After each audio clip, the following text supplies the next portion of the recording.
Assalamualaikum warahmatullahi taala wabarakatuh.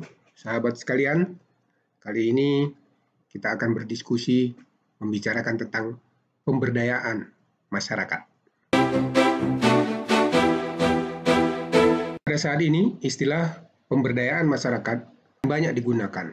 Pemberdayaan masyarakat meyakinkan orang lain bahwa kegiatan yang dilakukan itu adalah bermanfaat bagi masyarakat. Dan sepertinya kata pemberdayaan itu wajib digunakan bila ingin disebut pro-rakyat. Pemberdayaan masyarakat hanya sekedar diucap-ucapkan saja. Bahkan dimulai tingkat desa sampai di tingkat pusat, kita banyak melihat ada lembaga-lembaga yang sengaja dibuat dengan menggunakan kata-kata pemberdayaan. Tentunya untuk pemberdayaan ini biasanya dilakukan rekrutmen terhadap petugas, sehingga di lapangan kita banyak mendengar berbagai macam istilah bagi petugas ini. Ada yang bernama fasilitator, ada namanya pendamping, dan lain sebagainya. Itu apa sih yang menjadi tugas mereka?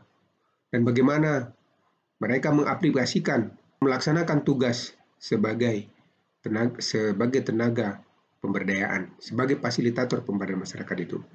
Alhamdulillah, saya sudah menyiapkan satu buku, mudah-mudahan dapat dijadikan pedoman bagi mereka-mereka yang ingin menjadi petugas pemberdayaan.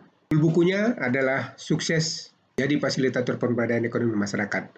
Di sini saya memfokuskan pemberdayaan itu bagi ekonomi masyarakat. Penulisnya saya sendiri, penerbitnya adalah CV Lendalion Publisher, dan ini sudah ada ISBN-nya. Tebalnya ini sebanyak 116 halaman dengan ukuran kertas P2. Buku ini dapat diperoleh secara online melalui Tokopedia dengan nama Toko Bakat Store dengan harga yang menurut saya terjangkau lah, hanya Rp100.000. Apa isi daripada buku tersebut? Yang pertama, apa sih petugas itu atau fasilitator itu? Seperti apa bekerja sebagai fasilitator pemberdayaan ekonomi masyarakat itu? Nah, ini tentunya ada beberapa kalangan yang memiliki program atau kadang-kadang merekrut petugas diangkat sebagai fasilitator pemberdayaan, kadang-kadang tidak cukup punya waktu dan tenaga untuk membimbing para petugas yang baru ini untuk menjadi fasilitator pemberdayaan. Sementara meskipun pemberdayaan masyarakat ini sudah banyak didengungkan, tapi kita belum familiar untuk melihat orang bertugas sebagai fasilitator apa saja yang harus dilakukan. Kemudian tentunya sebagai seorang fasilitator, dia harus memahami apa pemberdayaan itu sebenarnya yang berkaitan tentunya dengan tugasnya sebagai fasilitator pemberdayaan masyarakat. Di dalam buku ini dijelaskan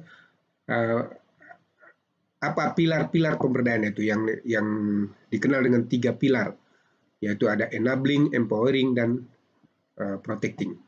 Nah, ini bisa ada dijelaskan di dalam buku tersebut.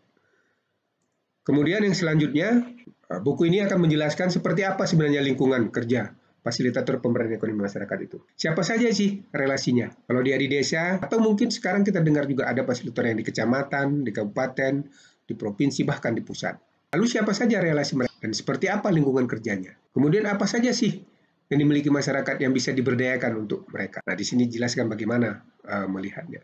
Kemudian bagaimana merancang perubahan agar masyarakat itu boleh dikatakan berdaya. Kemudian ada juga dijelaskan di dalam lingkungan kerja ini bagaimana kita memahami, melihat dengan kearifan lokal, untuk apa memahaminya. Kemudian juga ada dijelaskan tentang posisi tawar. Posisi tawar ini dalam pemberdayaan banyak didiskusikan. Tentunya sebagai tenaga fasilitator harusnya memahami betul seperti apa sebenarnya posisi tawar masyarakatnya, bagaimana mengetahuinya, dan bagaimana meningkatkan posisi tawarnya. Kemudian ada bagian yang berkaitan dengan bagaimana melakukan pendampingan, dimulai dari mengorganisir kelompok sasaran itu seperti apa mengorganisirnya, apakah kelompok yang sudah ada, berapa jumlahnya, bagaimana tekniknya, pembinaannya, bagaimana menumbuhkannya, dan sebagainya. Kemudian yang kedua, bagaimana kalau dia ekonomi tentu ada produk.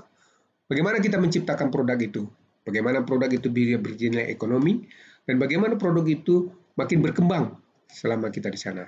Saya banyak melihat bahwa banyak tenaga yang katanya dia fasilitator masyarakat, tapi sampai dia berakhir melakukan pendampingan di sana, tidak ada satupun produk yang bisa ditampilkan, yang bisa diandalkan, yang merupakan produk dari situ. Kemudian yang berikutnya, pembukuan. Pembimbingan pembukuan ini dijelaskan secara baik dalam buku ini.